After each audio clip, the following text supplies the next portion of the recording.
Man, at this point, I don't know how much clearer I can make this to Captain Bryan Hunter of the Byron Police Department. Ain't nobody asking you for no information.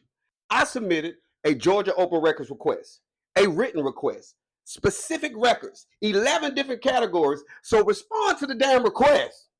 We asked the city of Byron for records connected to the 2009 murder of Eric Rice, the 911 recording, CAD and dispatch records, radio traffic, crime scene photos, evidence records, forensic submission, GBI related records, investigator assignment records. Byron sent me an initial incident report. Cool, that's one.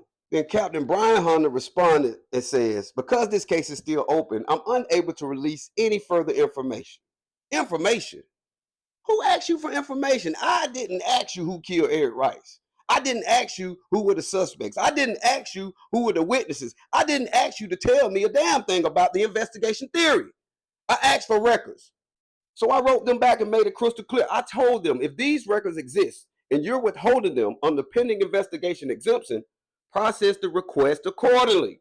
If certain records no longer exist, that's a different situation. And please identify the designated open records officer or custodian handling these requests. And Captain Hunter writes back again, I understand what you're asking for.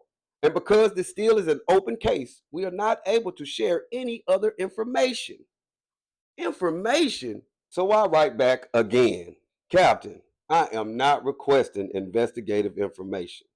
I want my open records request processed according to Georgia law.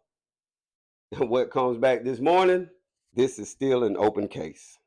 Then he sends me subsection 50-1872A4 again. Captain, I can read.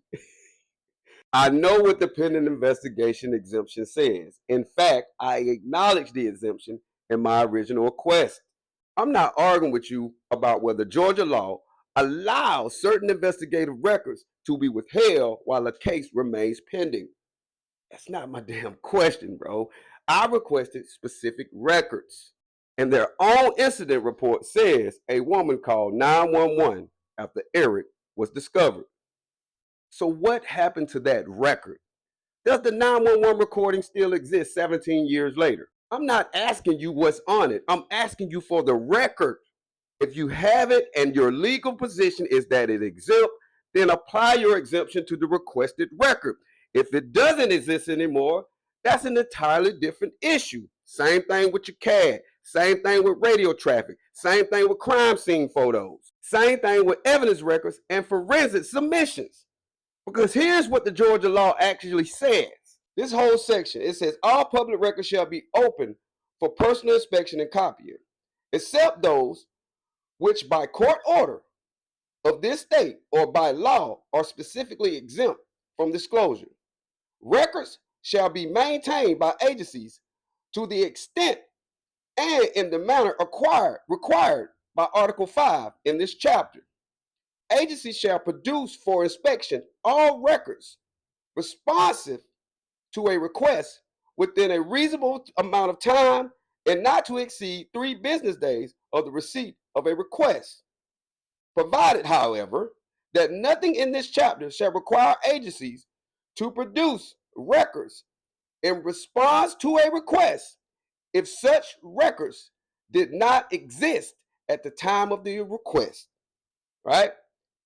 In those instances where some, but not all, records are available within 3 business days, an agency shall make available within that period, those records that can be located and produced. In any instances where records are unavailable within 3 business days of the receipt of the request and responsive records exist, the agency shall, within such time period, provide the requester with a description of such records and a timeline for when the records will be available for inspection or copying, and provide the responsive records or access thereof as soon as practicable. I've also continued to ask, who is the custodial record for the city of Byron and the Byron Police Department? They have yet to answer that as well. I have also told them I am not asking you for the record. I just want to know if it exists. 911 calls are subject to retention. Case files are subject to retention. Have they been destroyed? Have they been recorded over? Like the people, the public need to know that you guys still have active evidence seeking the justice for Eric Rice. So we're going to stay right on top of this. New media is definitely on the job. Lamar King, senior investigative analyst, where the truth will never be silenced. Be great today. Peace.